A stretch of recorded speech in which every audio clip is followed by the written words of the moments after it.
নতুন এডিবিতে ১৫টি প্রকল্পে বরাদ্দ রাখা হয়েছে ৫৩,৫০০ কোটি টাকার উপরে, যার সবগুলোই পুরনো।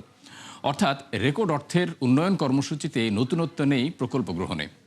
অন্যদিকে পর্যালোচনা না করেই ব্যয় বাড়ানো হয়েছে আওয়ামী আমলে নেয়া ১০ থেকে ১৪ বছরের পুরনো প্রকল্পেও। বিশ্লেষকরা বলছেন, প্রকল্পের খরচ ও উপযোগিতা যাচাই বাছাই না করে ব্যয় বাড়ানো অযৌক্তিক, যা অর্থনৈতিকভাবেও লাভজনক হওয়ার সুযোগ কম। ইমদাদ হোসেনের প্রতিবেদন। সরকারি হিসেবে মেট্রো রেল ৬ এর কাজ শুরু হয় ২০১২ সালের ১ জুলাই। আনুষ্ঠানিক উদ্বোধনের পর চলাচল করছে কয়েক বছর ধরে। আওয়ামী আমলের এই মেগা প্রকল্পের ব্যয় নিয়েও প্রশ্ন উঠেছে বিভিন্ন সময়ে, কিন্তু তারপরও নতুন এডিপিতে আরও প্রায় ২,০০০ কোটি টাকা বরাদ্দ দিয়েছে সরকার। তৃতীয় সংশোধিত এই প্রকল্পের মেয়াদও বাড়ানো হয়েছে আরও ২ বছর। ফলে মোট খরচ দাঁড়াবে প্রায় ৩৩,০০০ কোটি টাকা। এখানেই শেষ নয়, মেট্রো রেলের আরও ২ প্রকল্পেও সরকার নতুন এডিপিতে টাকা দিয়েছে উদার হাতে। যেমন এমআরটি লাইন ৫-এর নর্দার্ন রুটে প্রায় ৭,৫০০ কোটি আর লাইন ১-এর আরও প্রায় ৪,০০০ কোটি, যা নেওয়া হয় ৭ বছর আগে আওয়ামী আমলে। যদিও এখনো শেষ হয়নি জায়গার সাথে দর কষাকষি। প্রশ্ন হলো, যাচাই বাছাই ও যৌক্তিকতা বিচার না করেই পুরনো প্রকল্পে কেন এত বরাদ্দ? কারণ অতীতের বাজেটগুলোতে দেখা যাচ্ছে যে উন্নয়ন বাজেটগুলো বিশেষ করে ব্যয়ের ক্ষেত্রে স্বচ্ছতা এস্টাবলিশড হয় না। সে জায়গায় আমরা এত বড় বাজেট নিয়ে এবং পাশাপাশি আমি যে বাজেটে খরচটা যে করব, আমার আয়ের অবস্থাটা কী, এবং আয়ে জানেন যে প্রায় ১,০০,০০০ কোটি টাকা কিন্তু আমাদের ঘাটতি আছে। এবং যেটা শোনা যাচ্ছে যে বিদেশ থেকে চেষ্টা করছে লোন নেওয়ার, সেই লোনের যদি স্বল্প সুদে সেটি পাবে কিনা জানি না। তাহলে যদি না হয় তাহলে কিন্তু দেশীয় যে সোর্সগুলো আছে সেখান থেকে কিন্তু লোন নেবে। এইটা নিলে কিন্তু আমাদের বেসরকারি যে বিনিয়োগটা কিন্তু কমে যাবে। বেসরকারি বিনিয়োগ যদি কমে যায় তাহলে মানে বেসরকারি ঋণটার ফ্লোটা কমে যাবে। ফলে কিন্তু আমাদের কর্মসংস্থানে বড় ধরনের একটা চাপ সৃষ্টি হবে। এখানে আলাউদ্দিনের চেরাগের মতন একটা অবস্থা, যারা গত বছরের বাজেটটা তারা বাস্তবায়ন করতে পারেনি, তাদেরকে আবার তাদের ঘাড়ে বড় ধরনের একটা ভার দেওয়া হচ্ছে। সুতরাং তারা কতটুকু পারবে সেটা তো ওই যে মর্নিং শোজ দ্য ডে। এডিপিতে এরকম ১৫ প্রকল্পে বরাদ্দ রাখা হয়েছে ৫৩,৫০০ কোটি টাকা, অথচ এর সবগুলোই পুরনো। যেমন ২০১৫ সালে নেয়া সায়েদাবাদ পানি শোধনাগারের জন্য দেয়া হয়েছে ১,৫০০ কোটি টাকার উপরে। তালিকায় আছে বিদ্যুৎ, শিক্ষা ও যোগাযোগের আরও ৩ প্রকল্প, যা নেওয়া হয়েছে ২০১৭ সালে। সেখানেও রাখা হয়েছে ৭,৫০০ কোটি টাকা। আর রেকর্ড ১৫,৫০০ কোটি টাকা রাখা হয়েছে রূপপুরের জন্য, সেটিও ১০ বছরের পুরনো প্রকল্প। কারেন্ট ফিসক্যাল ইয়ারের ৮ মাস কিন্তু নন পলিটিক্যাল গভর্নমেন্ট ছিল, আর ইন্টারিম গভর্নমেন্ট তারা তাদের অনেক ব্যবস্থাপনার দক্ষতার অভাব ছিল, যে কারণে আমাদের ইন জেনারেল এডিপির বাস্তবায়ন লো হইলেও ইন্টারিম গভর্নমেন্টের এই প্রথম অর্থ বছর আর এই অর্থ বছরের ৮ মাস অতিরিক্ত লো ছিল, মানে এক্সেসিভলি এটা নিচে নেমে গেছিল। ২০ বছরের মধ্যে lowest. Development expenditure, development project বাড়াতে হবে, নাহলে তার পলিটিক্যাল কমিটমেন্ট রক্ষা হবে না। মাতারবাড়ি বন্দরেও প্রায় ৫,০০০ কোটি টাকা বরাদ্দ রয়েছে এডিপিতে, যদিও কাজ শেষ হয়েছে মাত্র ২০%। ইমদাদ হোসাইন, ৭১, ঢাকা। দর্শক, এডিবি বাস্তবায়ন নিয়ে আমাদের সাথে কথা বলতে এই মুহূর্তে যুক্ত হচ্ছেন পরিকল্পনা কমিশনের সাধারণ অর্থনীতি বিভাগের সদস্য ডক্টর মঞ্জুর হোসেন। আমরা যাচ্ছি তার কাছে। ডক্টর মঞ্জুর হোসেন, ৭১ বিজনেসে আপনাকে স্বাগত জানাচ্ছি। আমরা যেটি প্রথমে জানতে চাইব সেটা হচ্ছে যে রেকর্ড এডিপি, কিন্তু সেইখানে প্রকল্পে কোনো নতুনত্ব আমরা দেখছি না। এক্ষেত্রে সরকারের ভিন্ন কোনো পরিকল্পনা বাস্তবায়নের ইচ্ছা আছে কিনা, সেই বিষয়গুলো একটু জান।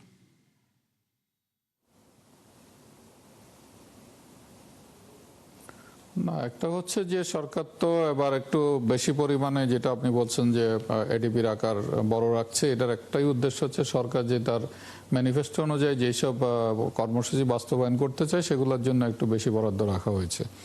এবং পুরনো যে প্রকল্পগুলোকে ক্যারি ওভার করা হচ্ছে আগের রেজিম থেকে বা ইন্টারিম গভর্নমেন্টের সময় থেকে, সেগুলোকে যাচাই বাছাই করা হচ্ছে, সেগুলোকে রিপারপাজিং করা হচ্ছে এবং নতুন করে সেগুলো যাতে ভালোভাবে বাস্তবায়িত হয়, সময় মতো বাস্তবায়িত হয়, যাতে এটা টাইম এবং কস্ট ওভাররান না হয়, সেই জন্য অনেকগুলো কমিটি এবং অনেকগুলো প্রক্রিয়া নেওয়া হয়েছে এবং এটা চলমান আছে। সুতরাং সেদিক থেকে আমাদের এডিপির সাইজ বিষয় না, বিষয় হচ্ছে যে এডিপিটা ভালোভাবে বাস্তবায়ন করার প্রতি সরকারের মনোযোগ আছে এবং প্ল্যানিং কমিশনও সেই ব্যাপারে কাজ করছে। এবং আপনারা জেনে থাকবেন যে আমাদের যে সাধারণ অর্থনীতি বিভাগ থেকে আমরা পঞ্চবার্ষিক উন্নয়ন কৌশল প্রণয়ন করছি এবং সেখানেও এই সরকারের বিভিন্ন প্রকল্প প্রোগ্রাম বাস্তবায়নের জন্য টাইম লাইন দেওয়া আছে এবং কে কোনটা বাস্তবায়ন করবে সে ব্যাপারে বিস্তারিত রূপরেখা দেওয়া আছে। আরেকটি বিষয় হচ্ছে, আমরা দেখলাম যে এডিবিতে বিশাল একটা অর্থ বরাদ্দ, প্রায় 36% অর্থ বরাদ্দ আছে থোক বরাদ্দ হিসেবে, অর্থাৎ সুনির্দিষ্ট কোনো পরিকল্পনা নেই সে অর্থ বরাদ্দের পেছনে, সেটি কেন?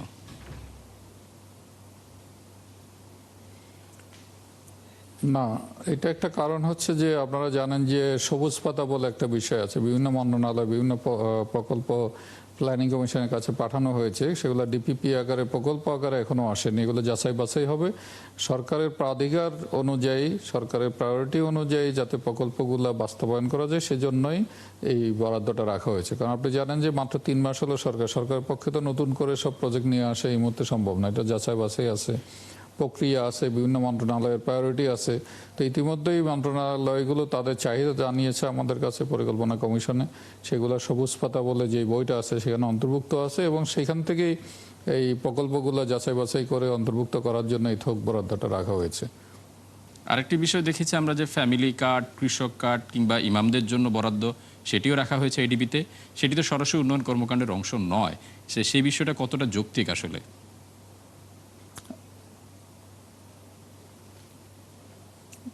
না, উন্নয়ন কর্মকাণ্ডের অংশ নয় হবে কেন? জনগণের যদি জীবনমানের উন্নয়ন হয়, তারা যদি এখান থেকে সেফটি নেট বা অন্যান্য প্রোগ্রামের আওতায় যে টাকাগুলো পেত সেগুলো দিয়ে তো তার জীবনমানের উন্নয়নই হয়। সুতরাং সরকারকে তো কোনো না কোনো জায়গা থেকে টাকা খরচ করতেই হবে, সেটা যদি আপনি রেভিনিউ খাত থেকে করা হোক বা ডেভেলপমেন্ট খাত থেকে করা হোক, টাকার তো হিসাব তো এক জায়গায়, বাজেট, ওভারঅল বাজেট। সেদিক থেকে এই অংশটাকে বাস্তবায়নের জন্য রাখা হয়েছে। এটাকে আমরা মনে করছি যে ওভারঅল ডেভেলপমেন্ট পারপাসেই এটা ব্যবহৃত হচ্ছে, জনগণের জীবনমান যাতে উন্নয়ন হয়, দারিদ্র্য বিমোচন হয়, সেই জন্যই এই অংশটাকে ওখানে রাখা হয়েছে। আরেকটি বিষয় হচ্ছে, চলতি অর্থ বছরে এডিপি বাস্তবায়নের যে অবস্থা, সেখানে সামনে আসছে অর্থ বছরে আপনি কতটা আশাবাদী এই বিষয় নিয়ে?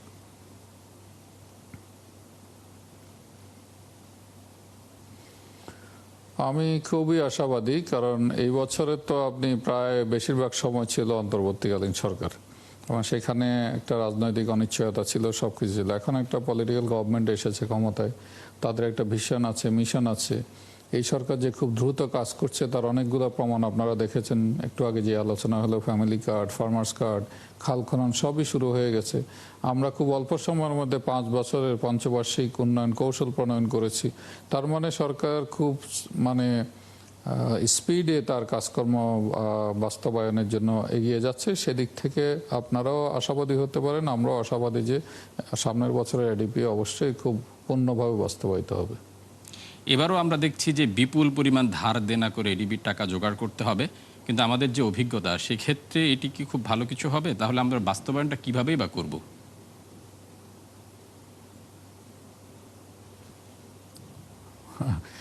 একটা তো হচ্ছে, আমরা যদি পিছনের দিকে তাকাই তাহলে আমরা সামনের দিকে এগোতে পারবো না। আপনারা দেখেন সামনের দিনগুলোতে কেমন হয়। ধার দেনা তো করতেই হবে। ধার দেনা করে যদি আমরা সেখান থেকে 1 টাকা দেনা করে যদি 3 টাকা আয় করতে পারি, আমরা মাল্টিপ্লায়ার এফেক্ট বলি এগুলোকে। সরকার তো ফিসক্যাল মাল্টিপ্লায়ার বিষয় দেখতে হবে। এখন প্রশ্ন হলো যে, আপনি সঠিকভাবে বলেছেন, আমাদের রাজস্ব আয় বাড়াতে হবে, এতে কোনো সন্দেহ নাই। সরকারি ইনভেস্টমেন্টটা খুব ভালো ইফেক্টিভলি হতে হবে, যাতে দুর্নীতি কম হয়, রিসোর্স ওয়েস্টেজ না হয়, সেগুলোর প্রতি মনোযোগ আছে, সেগুলো খুব গুরুত্বপূর্ণ। আমার কাছে আপনি কত টাকা ধার করলেন বা কিভাবে ব্যয় করলেন সেটার চাইতেও ব্যয়টা কিভাবে হলো সেটা ইম্পর্টেন্ট।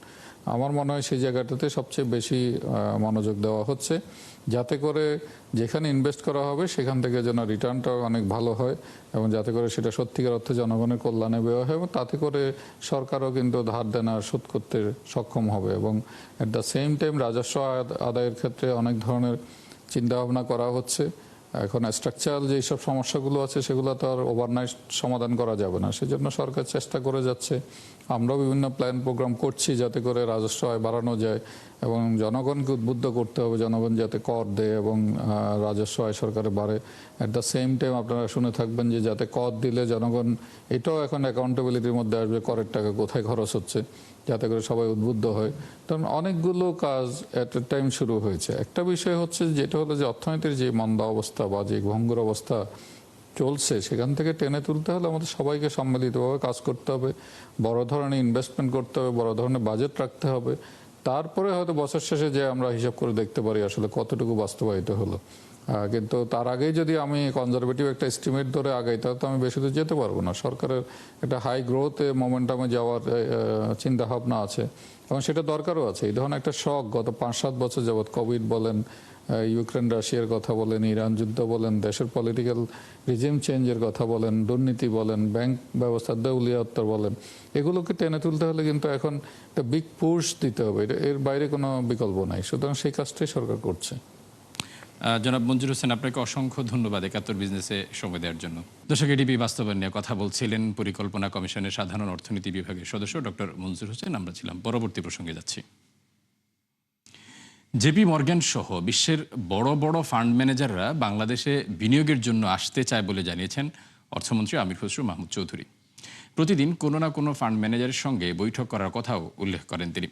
সকালে রাজধানীর একটি হোটেলে ফিনান্সিয়াল রিপোর্টিং কাউন্সিল এফআরসি আয়োজিত FAR সম্মেলনে এসব কথা জানান অর্থমন্ত্রী। তিনি জানান, হংকং, লন্ডন সহ বিশ্বের বড় শেয়ার বাজারে বাংলাদেশের জন্য বন্ড ছাড়া হবে, তবে এক্ষেত্রে অসত্য নিরীক্ষা প্রতিবেদন প্রধান বাধা বলে মন্তব্য করেন অর্থমন্ত্রী। বলেন, আর্থিক প্রতিবেদন সঠিক না হলে বিদেশিরা বিনিয়োগ করবে না।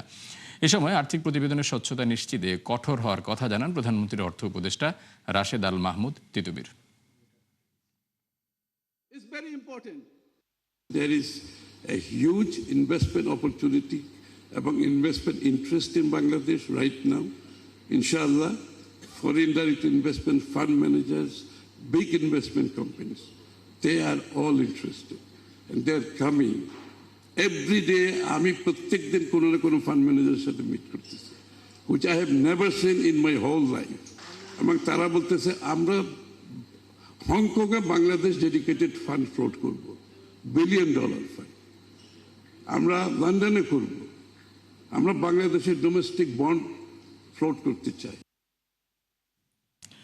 দেশের বাজারে আবারও কমলো স্বর্ণের দাম। ভরিতে 2154 টাকা কমে আজ থেকে 22 ক্যারেটের জন্য গুনতে হবে 2,35,963 টাকা। বাংলাদেশ জুয়েলার্স সমিতি বাজুস এক বিজ্ঞপ্তিতে এ তথ্য জানায়। বলা হয়, আন্তর্জাতিক বাজারে তেজাবি স্বর্ণের দাম কিছুটা কমায় এই সমন্বয় করা হয়েছে। নতুন মূল্য অনুযায়ী 21 ক্যারেটের স্বর্ণের দাম 2,25,232 টাকা। এছাড়া সনাতন পদ্ধতির 1 ভরি রূপার দাম 3,341 টাকা নির্ধারণ করে দেয় বাজুস। 90টির বেশি দেশের পর্যটকদের জন্য চালু থাকা ভিসামুক্ত প্রবেশের সময়সীমায় বড় ধরনের কাটছাঁট করেছে থাইল্যান্ডের সরকার। নতুন কাঠামো অনুযায়ী ভিসামুক্ত অবস্থানের সর্বোচ্চ সময়সীমা 30 দিনে নামিয়ে আনা হবে। আর কিছু দেশের নাগরিকদের জন্য এই অনুমতি কমিয়ে করা হবে মাত্র 15 দিন। এর মাধ্যমে 2024 সালের জুলাইয়ের পর 93 দেশের জন্য চালু করা 60 দিনের ভিসামুক্ত সুবিধা থেকে সরে আসছে থাইল্যান্ড। মূলত কোভিড পরবর্তী সময়ে দেশের অর্থনীতিতে গতি ফিরিয়ে আনতে এই সুবিধা চালু করা হয়েছিল। যুক্তরাষ্ট্র, ইসরায়েল সহ দক্ষিণ আমেরিকার কিছু দেশ এবং ইউরোপের 29 দেশের সেনজেন অঞ্চলে ভিসামুক্ত সুবিধার আওতায় ছিল। ট্রাম্পের শুল্ক বৃদ্ধি এড়াতে যুক্তরাষ্ট্র থেকে পণ্য আমদানিতে শুল্ক কমাবে ইউরোপীয় ইউনিয়ন। গত জুলাই স্কটল্যান্ডে স্বাক্ষরিত চুক্তিতে মার্কিন শিল্প পণ্যের শুল্ক তুলে দিতে এবং কৃষি ও সামুদ্রিক পণ্যে অগ্রাধিকারমূলক প্রবেশাধিকার দিতে সম্মত হয় ইইউ। যার বিপরীতে ইইউ থেকে বেশিরভাগ পণ্য আমদানিতে 15% শুল্ক বহাল রাখবে যুক্তরাষ্ট্র। সম্প্রতি চুক্তির শর্ত লঙ্ঘন করছে ইইউ এমন অভিযোগ করে 4 জুলাইয়ের মধ্যে সব শর্ত বাস্তবায়ন না হলে ইউরোপ থেকে গাড়িসহ অন্যান্য পণ্য আমদানিতে শুল্ক কয়েক গুণ বাড়িয়ে দেওয়ার হুমকি দেন ট্রাম্প। এরপরই অতিরিক্ত শুল্ক এড়াতে এমন সিদ্ধান্ত নেয় ইইউ। যুদ্ধের কারণে ক্ষতিগ্রস্ত জ্বালানি ঝুঁকিপূর্ণ দেশগুলোকে সহায়তায় রাশিয়ান তেল কেনার উপর নিষেধাজ্ঞা মওকুফের মেয়াদ আরও 1 মাস বাড়ালো যুক্তরাষ্ট্র। মার্কিন ট্রেজারি সেক্রেটারি স্কট বেসেন সোমবার এই ছাড়ের ঘোষণা দেন। সামাজিক যোগাযোগ মাধ্যমে দেয়া এক পোস্টে তিনি বলেন, গত শনিবার আগের ছাড়ের মেয়াদ শেষ হওয়ার পর ট্রেজারি বিভাগ নতুন করে 30 দিনের সাধারণ লাইসেন্স ইস্যু করেছে, যার মাধ্যমে রুশ তেল কোম্পানিগুলোর উপর আরোপিত কঠোর নিষেধাজ্ঞা লঙ্ঘন না করেই ট্যাঙ্কারে আটকে থাকা তেল ও জ্বালানি পণ্য ব্যবহারের সাময়িক অনুমতি দেওয়া হবে। উল্লেখ্য, এই ছাড় কেবল ট্যাঙ্কারে আটকে থাকা তেলের ক্ষেত্রে প্রযোজ্য, রাশিয়ার বর্তমানে উত্তোলিত নতুন তেলের ক্ষেত্রে নয়। দর্শক, ৭১ বিজনেসে এই ছিল এখনকার মতো। সরাসরি সংবাদ অনুষ্ঠান দেখতে চোখ রাখুন ৭১-এর ফেসবুক পেজ এবং সাবস্ক্রাইব করুন ৭১-এর ইউটিউব চ্যানেল। থাকুন ৭১-এর সাথেই।